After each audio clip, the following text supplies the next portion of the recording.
the key here is about having a plan. And again, starting with the end in mind. How much money are you going to need at retirement? And then kind of like work backwards for that. Start educating yourself on how you can convert cash into a stream of income. Welcome to the Rental Property Owner and Real Estate Investor Podcast, brought to you by the Rental Property Owner Association, providing benefits and services to real estate investors and rental property owners for over 48 years. With your host, Brian Hamrick from Hamrick Investment Group. This episode is sponsored by Green Property Management, managing everything from single-family homes to apartment complexes in the West Michigan area. Find out more at greenpropertymgt.com. And RCB and Associates, helping real estate investors and small business owners navigate the complex world of health insurance and Medicare benefits at rcbassociatesllc.com. Hello and welcome to episode 286. Today, we're going to talk about the future of retirement and how real estate is an often overlooked vehicle for securing your financial future. Increasingly, pensions are being converted to 401ks, which is shifting the retirement risk to employees. This has caused today's guest to reconsider traditional beliefs about retirement savings. Eric Martel lost a fortune during the dot-com crash of 2001. He eventually came back to his first love, real estate, which led him to form Martel Turnkey. Eric is also the author of the recent book called Stop Trading Your Time for Money. Eric, welcome to the show. Thank you for having me, Brian. Tell us a little bit about yourself and how you got started investing in real estate. Yeah, I started investing in real estate at 18 years of age. I bought my first apartment building, 8-unit apartment building, when I was still at university. And really that was a combination of a couple of things. I was introduced to a real estate investor at that time. And this individual was just an ordinary, he was a community college teacher. And he basically started really from ground zero, just his regular W-2 job that was not really being well paid. And then he managed to build a 36-unit apartment building by himself. He had like multiple single-family rentals. He also had, he was building, when I last saw him, he was building a shopping mall. All that being a community college teacher. So it kind of like everybody kind of, even somebody that has like a regular job that's not, you don't have to make a lot of money in order to invest in real estate. And that was very inspiring to me. And I was looking back at my parents, and I knew from a very young age that I wanted to be an entrepreneur. I didn't know what to call it, but I knew I wanted to be in business. I didn't want to have a full-time job. And because I've seen my parents kind of, lower middle class, kind of struggling from paycheck to paycheck, not being able to do anything. And then, so I knew this is not the life that I wanted. When I was introduced to him, then I kind of latched onto him and said, hey, you have to teach me how to do this. And so he became my mentor. And I basically, through his mentorship and stuff like that, really, that's when I bought my first apartment building. No money down, because I had no money.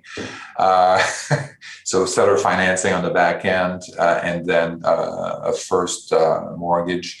But yeah, still cash flowing at the end of the day. It's an amazing deal. And at that time, I didn't have really a plan. I was not planning. I was young, so I didn't have a plan. So I want to achieve financial freedom and stuff like that. It was more like, I've learned this guy wants to be my mentor. I have to go through with this. I have to learn as much as I can from that. I graduated as an actuary. I was at the university to be an actuary. And then so I started working as an actuary after that. And it's only later that I came back into real estate. Throughout my career, I always tried to kind of invest in real estate and invest in rental properties because I knew this is where I needed to be. But I ended up being like living in Canada, in Toronto, or I was in San Francisco Bay Area. And then the numbers really didn't make sense. You couldn't find something that was cash flowing, where you didn't have to put a ton of cash in it and your returns were lousy. And it's only recently that we were able to invest out of state, have great returns with great cash flow. So a lot in there that I want to kind of go back and address. So starting with your first apartment complex that you purchased, how old were you when you purchased that? And how were you able to negotiate with your first deal, seller financing? So I was 18 years old at that point, and really my realtor really helped me. At the beginning, it was more like a hindrance. And this is where the mentorship really helped, because I was this 18-year-old talking to this 40-year-old real estate agent that had a ton of experience, and he kept telling me that what I was looking for doesn't exist, and he wanted to shut me down, and so he basically gave me a bunch of binders, about 4 binders like this big, of MLS listing. So remember, this was a long time ago for your listeners that are millennials, where not everything there was no internet. So it's not like I could connect with this database, MLS database at the time. So he thought he would shut me down, but instead I basically went through every single page of that, did my quick rule of thumb, like the 1% rule that I had kind of came up with for these particular properties. And then I went through all the pages and then identified probably like 3 or 4 properties that would work. But in the end, only one of them agreed to do seller financing for the second mortgage. So my mentor helped me kind of, push through some of these barriers that the realtor was putting in front of me. But then when the realtor saw that, wow, this actually works. And then and then you talk to the seller, and then, oh, wow, okay, he agrees to do that. And so it kind of blew his mind a little bit. That's an awesome beginning. And you went through a different arc than a lot of the people I talked to on this show did. You bought your first apartment complex, and then you got a W-2 job as an actuary. Yeah. Why is that? Why didn't you just stay in real estate and keep investing? First of all, I didn't have money. So I felt like after looking at all the listings, then there was I only found like one opportunity to do that. One of the key mistakes that I made when I bought this apartment building is that I didn't have property management in place. So that was a major mistake for me, because I am not good with renovations, holding tools. So that didn't work out at all. And then I ended up being the property manager and all of that, and having to deal with repairs and all of that. So that was kind of like, the deal was a great deal, but on the other hand, I was caught in that property management role that I didn't want to have. So it was kind of like sweet and sour, I would say. Kind of like when I was thinking of moving forward, I knew that this was not the right model to move forward. And then I felt like I didn't have enough money really to go and get another property after that. So that's why I kind of went to a W-2 job. And the idea was that I would build some cash, and then I would be able to invest more in real estate. Really seems like you burned yourself out at the beginning. Yeah, a little bit. Just trying to find the deal and negotiate the deal, and you got a sweetheart deal with seller financing, but then you burned yourself out by becoming a property manager as well. Yeah, I mean, that was not my ideal thing. I mean, as I was thinking of scaling this up, I was like, okay, well, that's not what I want. Like, this was a great experiment. Yeah, I can make money with this real estate deal. But is it worth all the trouble and all the headache and stuff like that? I think if I had done property management at the beginning, that would have been a different story. Would you say that's because your mentor at the time managed his own properties, and That's correct. That's what you needed to be doing? That's right. So this is kind of first lessons learned, is that be careful. Every mentor has limitations. So make sure that the mentor that you're following is going in the same direction that you're going, is going to help you implement the strategies that are going to get you to your goal. and then understand their limitation. And you can ask them blind, like, in what their limitations are, kind of like what's their sweet spot, and then what are the things that they're not so good at, so that you're not blindsided later on with say, okay, well, I don't need to worry about this, and and then you end up at the end and say, oh, well, I wish I had done it differently. Let's talk about your time as an actuary, because that's when you came to this realization about retirement. And that's the meat of our conversation today, is about retirement and really America's retirement system and your perspective on it. Go ahead and tell us what it was that you kind of discovered as an actuary. Well, as an actuary, I mean, the companies, they're in business. They're in business to make money. There had been, like, since 1980, 85, there would have been increases in the number of regulations and requirements for these pension plans, these corporate pension plans, and basically every once in a while, you as a CEO of a company, as an actuary, I would go and look at the assets and liabilities and the reserve of that pension plan, and I would say, well, based on new regulations, now you have to index the pension for these employees and stuff like that. And then, now you have to, Mr. CEO, now you have to write a check for $1, $2, $3 million to cover the reserve deficiencies of your pension plan. So as a CEO, you're not too happy about that. And so you basically say, well, I want to get this off my back. And so that's why a lot of these plans, every day, every week, I would do with something that's called winding down these defined benefit pension plans, these corporate pension plans, into these 401k type plan, what we call defined contribution plans. And let me pause for 1 second here, because I know that some of our younger listeners don't even know what a pension is. Exactly. That term. So just give us a refresher on what a pension actually is. Yeah. So in the old days, you would work for a company for 25 years. You'd get a gold watch. You would get additional benefit.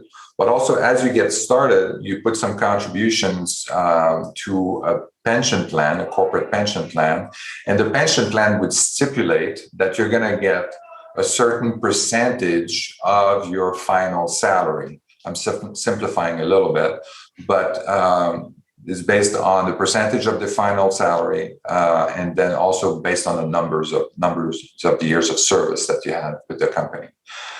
So that worked very well when if you work like for 25 years and all of that, and then that would actually cover pretty much between 30 and 50% of your salary at retirement, the earnings at retirement. So that was worked very well. If the stock market went down, it didn't matter. You would get the same amount of money. The stock market went up, you would get the same amount of money. If all these things were covered, the employer was telling you how much you would make. So it was easy to plan. You would know exactly how much you're going to get. But on the other hand, the employer was stuck with these liabilities. So they had to convert these to defined contributions, which is basically the 401k model, where you put money in. Sometimes the employer puts some money in, and it's just a bank account that's tax deferred. And then at the end of when you're ready to retire, then you look at your 401k and you decide how you want to convert that amount of money into a stream of income. And this is where a lot of people are not seeing it through. You need to kind of begin with the end in mind, is how much money do I want to make at retirement to determine how much money I need to save in my 401k. To get there. And really, it's kind of like reverse. People are just throwing money in the 401k and not having a plan on how it will be converted into a stream of income at retirement. Let me just sum up and tell me if I get this right. But it used to be you'd work for a company for a long time, you retire from that company, and because you were paying into a pension, they provided that pension, they would guarantee that you're taken care of after retirement. Yeah. But of course, that's too expensive for corporations nowadays. So they've shifted that responsibility to the individual employee through the 401ks. That's right. It used to be a defined benefit program. Now it's a defined contribution. The contribution That's to right. the employee while they're employed is what's setting them up for retirement. That's right. So just to give you an example of what that looks like, a defined benefit plan is that if you make $100,000 at retirement, and your pension plan, your corporate pension plan says you're going to make 2% of your final salary times the years of service, and you worked for that company for 25 years, you'd make 2% of 25 years. So that's going to be 50% of that $100,000 that's going to be guaranteed by your employer to be paid at retirement. That's $50,000. The rest, that used to be the three-legged stool, where you would get the Social Security, would be another component of it, about a quarter. And then you would have your savings. That's where the 401k, the other savings would cover the rest of that 25% that's missing. So that was the three-legged stool. Now you have two-legged stool. What are the ramifications then for employees today? And how does those ramifications extend to real estate? The key here is about having a plan. And again, starting with the end in mind. How much money are you going to need at retirement? And then kind of like work backwards for that. And so, start educating yourself on how you can convert cash into a stream of income. So there are different ways of doing that in different asset class. In the stock market, you can do it like that. In the bond market, you can do it. I like real estate, and I can tell you the reasons in a few moments, but real estate is also another way to do that. And that's why I wrote my book as well, to kind of like help people prepare for that so that they can stop trading your time for money and be ready for retirement and financial freedom, and also help them kind of talk more about the real estate aspect of it. How do you invest in real estate for cash flow, for positive cash flow? There's a lot of people talking on the stock market side and the bond side and all of that, but there are really not that many people that are talking about real estate for passive income and for financial freedom. Not enough anymore. I'd like to take a moment to tell you about Green Property Management. Not only do they manage everything from single-family homes to apartment complexes in the West Michigan area, they also manage my entire portfolio. So I can tell you from personal experience that their unique flat-fee management style is worth a closer look. If you feel that your property isn't operating to its fullest potential, then Green Property Management can help you take a holistic approach that will save you money, eliminate your headaches, and increase your net income. And if you're a property manager interested in applying Green Property Management's model, give them a call at 1-866-95-GREEN or visit them on the web at greenpropertymgt.com. If you're thinking of leaving your W-2 job and becoming a full-time real estate investor, one of the greatest costs you must consider is healthcare for you and your family. When I made this transition myself, I found the whole healthcare insurance process to be confusing and frustrating. That's why I'm glad I met Chad Creasy at RCB and Associates. Chad is a professional health insurance agent who helps real estate investors and small business owners understand and choose their best healthcare options. And best of all, his services are covered by the insurance company and won't cost you a dime. If you live in Michigan and are expecting a change in your healthcare insurance coverage for any reason, or losing employer coverage or transitioning into Medicare, then you owe it to yourself to contact Chad Creasy at rcbassociatesllc.com. What does that mean for retirees right now and the real estate that they may or may not be able to afford when it comes to homes or renting? Mm-hmm. And then what does that mean for our younger W-2 employees who have the 401ks, and how, whether real estate should become one of the legs of that stool? For the older generation, people that are going to look to retire in the next 5, maybe 10 years, I mean, it's not too late. At that age, typically you are more equity rich and asset rich. And then you're trying to, so this is a time to kind of figure out exactly what you don't have too much time left, but at least you have the equity and you have the funds to do that. And I think this is something that's, again, is to look at how much money you need, how much money you're going to need 10 years from now. Look at your expenses. You can do, often you don't have to be very frugal on your expenses. You want to live after retirement. So, for me, it's pretty much the same amount of money that I make right now, that I made when I was on W-2. And then, then you add maybe a buffer, 10% to make sure you're safe. And then you look at how much you're going to make. You take away what you're going to make on Social Security. If you have any pension plan, take that away. And then what's left is how much money you have to come up with every month from passive income. And then we can look at different ways to make that income. So if you have like $5,000 in gross revenue, you add $1,000, this is including the buffer, you have like $2,000 that's Social Security per month.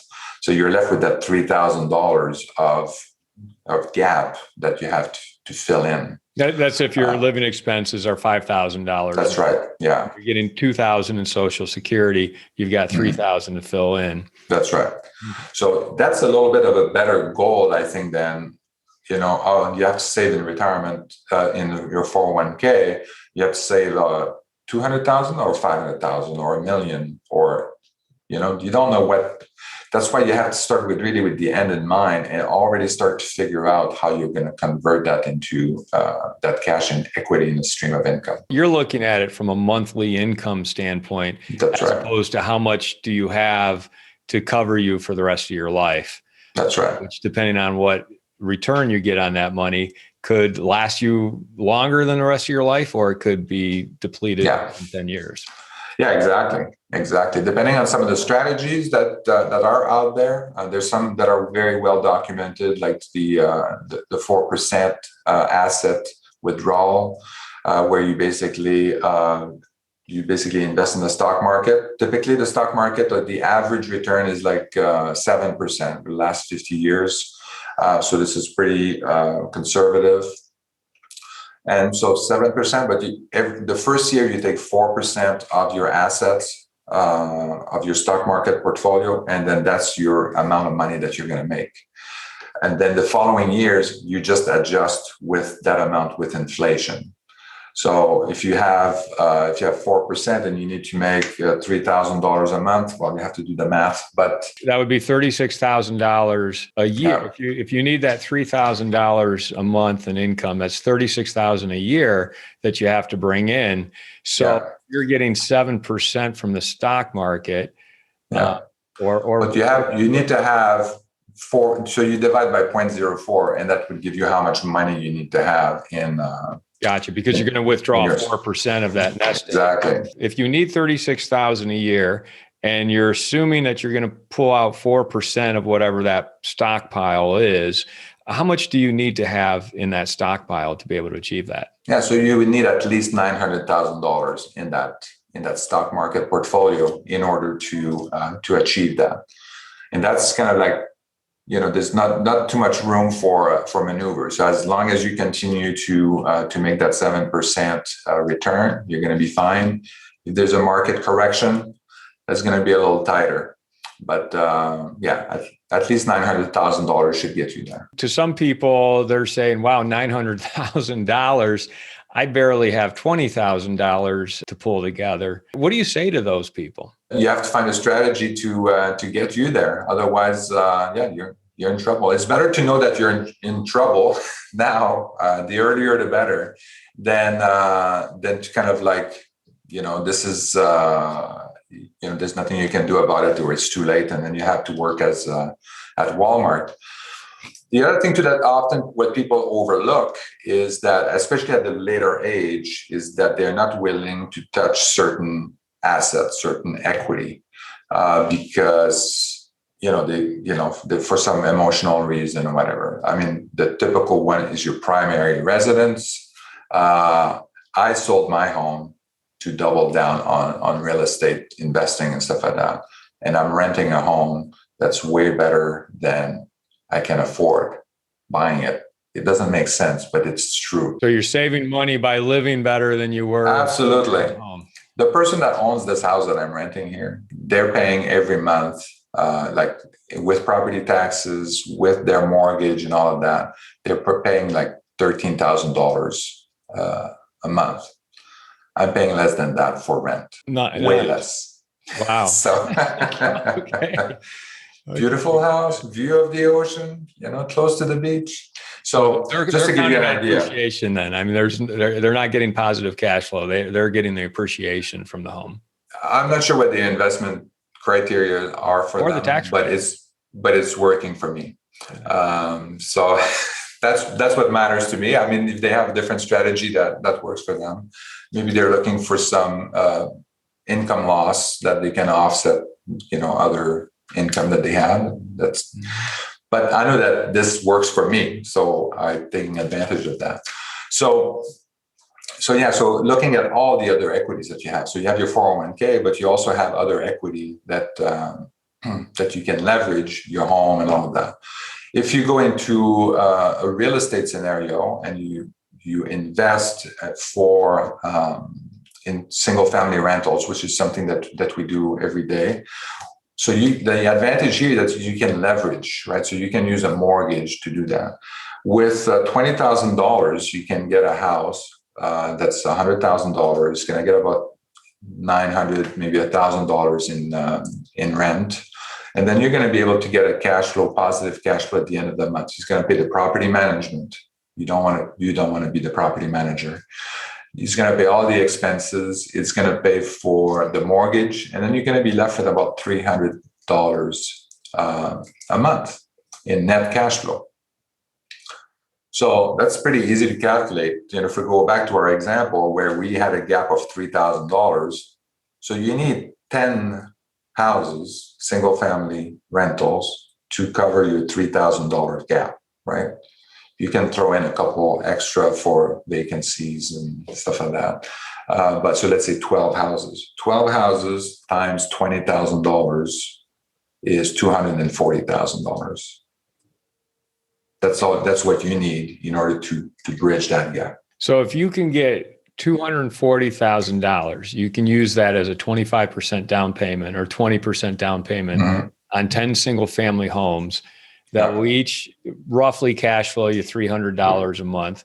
That will get you to $36,000 a year in additional retirement income, passive cash flow, basically. That's right. All right. So that's exactly a great way of looking at it. That's a lot better than looking at that $1 million that you have to put in the stock market. Mm-hmm. Then there are other advantages too. So this is at retirement, buy 10 houses, do what you need to do to get these 10 houses. If the earlier you start, it just gets better and better because a lot of these advantages, real estate is great for tax benefits. So you have depreciation that can go offset your income. You have also, if you want to kind of upgrade and move up to other properties, you can use 1031 exchange and avoid capital gains tax or defer it. You have opportunity zones, you have installment sales, you have all kinds of different mechanisms where you can kind of avoid that whole capital gains tax or defer it forever, but still make the cash flow. Then you have depreciation that basically would zero out the income on that property. Let's focus. I want to focus on depreciation for a moment. In simple terms, can you explain depreciation and how that does shelter your income from passive cash flow? So basically, depreciation is something that allows this real depreciation where the building is kind of like going down because of disrepair and stuff like that. And this is not what we're talking about. I mean, because we're going to maintain the building, it's going to be in great condition throughout its life. But the IRS and the accounting system allows us to kind of reduce the value of the property over a period of time, over 27 and a half years. So you basically take your cost at the beginning and then depreciate it over the 27 and a half years. So that's this on a property that's $100,000 divided by 27 and a half is going to basically offset most, if not all, of the net cash flow, the profit that you would make for the year, for each of the year. Just to put that in real numbers here, if you buy a $100,000 home and you're depreciating that home over 27 and a half years, that's roughly $3,600, $3,600 a year that you're writing off in depreciation. That's right. If you achieve cash flow of $300 a month, $3,600 a year, Yeah. well, you're writing off over that much and just in Exactly. So you will not have to pay taxes on that income that you're cash flowing. That's right. Yeah.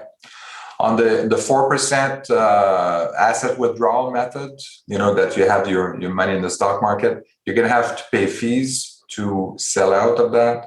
You may have to pay fees to get it out if it's in a 401k as well. You're going to have to pay taxes on that. There's no depreciation.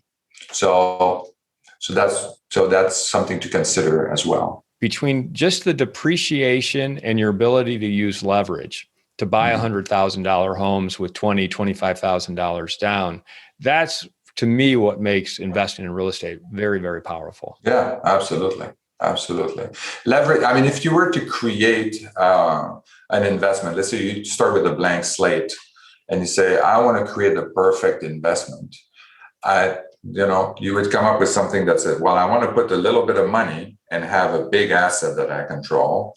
I want to have massive tax benefits on the money that I make over time, as well as when I sell that asset with gains, any gains that I made. And I want to have something that I can do low interest rate on, that I don't have massive interest rate. I mean, that would be pretty much, and I have to have some good returns in exchange for that. And you get appreciation too over. And you get appreciation. So, I mean, I don't know if there's any other assets like that, but real estate hits all these boxes for me. And this kind of brings us around to your business, which is Turnkey Properties. Talk a little bit about that. Just initially, we started just to invest for our own benefit, our own portfolio. We started building a single family rental portfolio in Memphis. That's the first house that we bought. And then, and again, there's some challenges in doing that out of state, something that, you have to build a team on the ground and all of that. But basically, that's our first investment. And I said, well, that went very well. The team is great. We found great opportunities. And then, so we bought 2 more, and then we bought 4 and all of that. And then you mentioned earlier in the intro that, we've been doing all kinds of different businesses and sauce company, for example, and all of that. So our friends started asking, what are you guys doing? Like, what are you doing these days? Because they knew we were up to something. And so we started mentioning that we're doing single family rentals and all of that. And so a lot of our friends and people that we knew became interested in that. They wanted to invest with us. They wanted to buy their own rentals and all of that. So we thought, well, maybe this is like, there's a business in this, and then maybe we can do this. We can do the turnkey rental, and then, and then get started on that. That would help us with our capital so that we can continue to buy a bigger portfolio, kind of like buy 3, sell 2 kind of scenario. So that's what we started on. And so that worked out very well. And we created the Martel Turnkey family company. 2 sons and my wife are in that. And we have also an extended family, that's an extended team that's part of the family as well. Now, are you still in Memphis, or are you in other places in the country now? So we are in Memphis. We are in Cleveland. We are also kind of hitting Akron right now, which is close to Cleveland. St. Louis, and and we're also looking at Detroit as well. What's the model? So you and your team, you go into a community. Let's use Detroit as an example, because I'm in Grand Rapids, Michigan. You go into Detroit. How are you finding these opportunities, and then what's the strategy you employ to bring the value to them? So I think the team on the ground is key. So that's where we're starting. We want to make sure that we have a solid team on the ground, that we vet them, and we get references and stuff like that. So we're looking for property manager, property management company, realtor, and then contractor. So these three components, sometimes they're two components, so these basically responsibilities need to be there. That really helps us to identify neighborhoods, specific neighborhoods, and trends in different areas of where we want to invest. They are our eyes and ears on the ground. They also know what's going on in terms of these trends. Something that you can't get or it's very hard to get if you're outside of the area. So that's the first thing that we do. Then we identify opportunities. Sometimes it's going to come from the realtor or the property management company.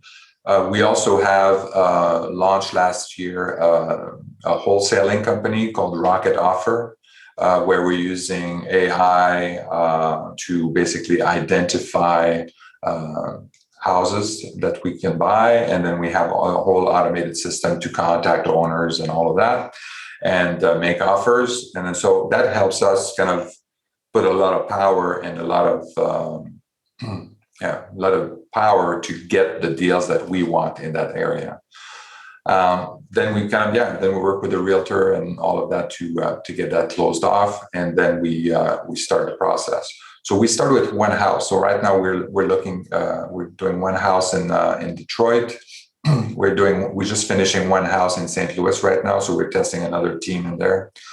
And then if things go well, then we're going to double down, and then until we reach cruising altitude. As a turnkey provider, then, are you then finding investors who would come in and buy these houses from you? When we say turnkey, they're plugging into the system you've already created. So they have the house that's been rehabbed, they have the property management, and whatever other pieces you're bringing to the table. Is that pretty much the model? Yeah.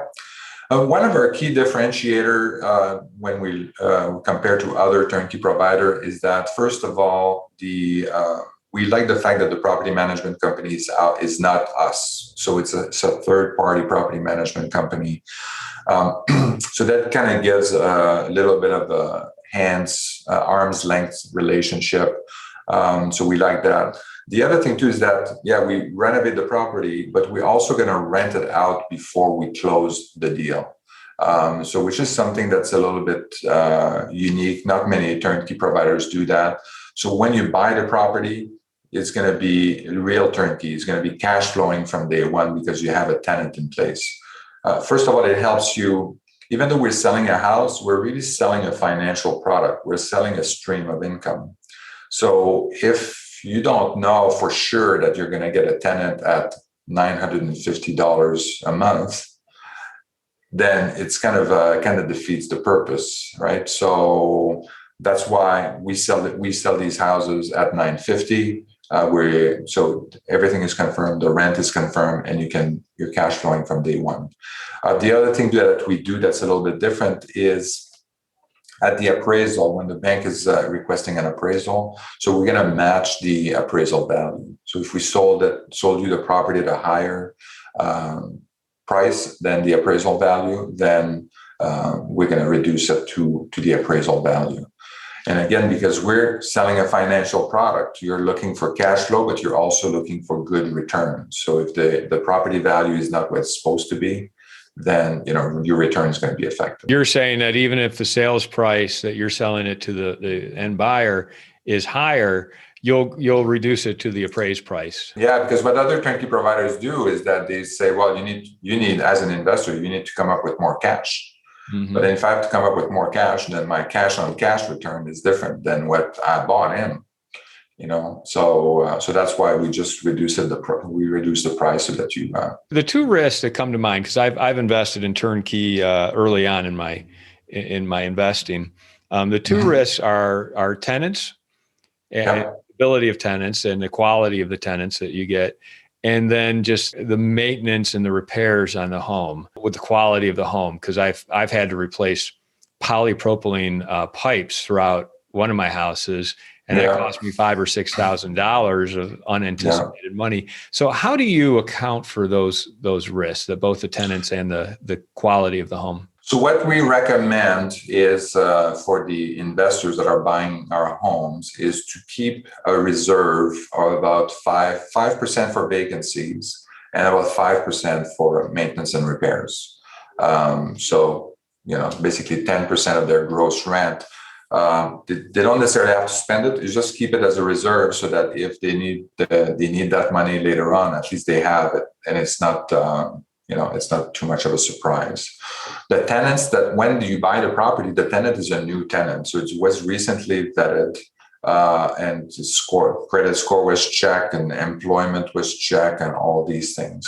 So you should feel pretty confident. I mean, we don't guarantee that there's not going to be a problem, but in all likelihood, things should be pretty smooth because you have a new tenant that was just all the checks were done on that individual. The numbers and the way they work out is very similar to the scenario you presented at the beginning of this conversation. Yeah. $100,000 home, $20,000 down, 300. You got your. And just, what, maybe it would help some of our listeners just go through that APOD, the pro forma numbers, the expense items to be expected, and then as well as the income items to be expected. Yeah. So basically, you had $100,000 the purchase price. You would have about $20,000 would be your down payment. You have about $3,000 in closing costs that you can expect. In terms of the rent, you should be around $950, $1,000 in rent, gross rent per month. The property management is about 10%. Then you have insurance, property taxes, and all of that. And then your mortgage should be around, so I don't have all the numbers for all these little things, but that should be about 30%. All these operating expenses, about 30% of the gross rent, so about $350, let's say. And then you're going to have your mortgage is going to be around $350 as well per month. So you're going to end up with $300 a month really in rent. When people are looking at the properties, we provide the detailed financials for each of the properties because sometimes the property taxes is a little bit different, the rent is a little bit different. But yeah, we provide that all up front. We do the research also on the property taxes to make sure it's as accurate as we can. And then, so that way you know exactly kind of like how much you're going to be making. As turnkey providers, are you also providing the financing to plug into? Who's the lender that your preferred lender that you work with that the buyer can use? The insurance agent, the realtor, all those types of things. Is that all part of your system and your team? That's right. So yeah, we're fully integrated with these other providers. So once you buy the property, we're going to introduce you to our property management company. By our property management company, I mean the property management company that we use for our portfolio. So it's the same company. And then we would introduce you to them, introduce you to the insurance company. For the financing, so we have one provider that is for conventional loans. We have another one that also does non-conventional loans. And in some situations, we're also doing seller financing. So for people that they don't fit into these buckets, then we can do seller financing. As we wrap it up, I want to kind of circle back and talk about financial freedom because I realize there's a couple of things that we sort of touched on, but I'd like you to kind of put a nice bow on it for us about financial freedom, telling us why people aren't achieving that financial freedom in their lives and what those barriers are and how you see real estate as helping that problem, helping solve that. Yeah. To me, I think a lot of it has to do with not having the right goal, right? So, I mean, you have to start with the end in mind and look at how much money you're going to need at retirement. And really, I mean, you can look all the way back here, and this is why today and say, well, I'd like to get a higher percentage of my income to come from passive income.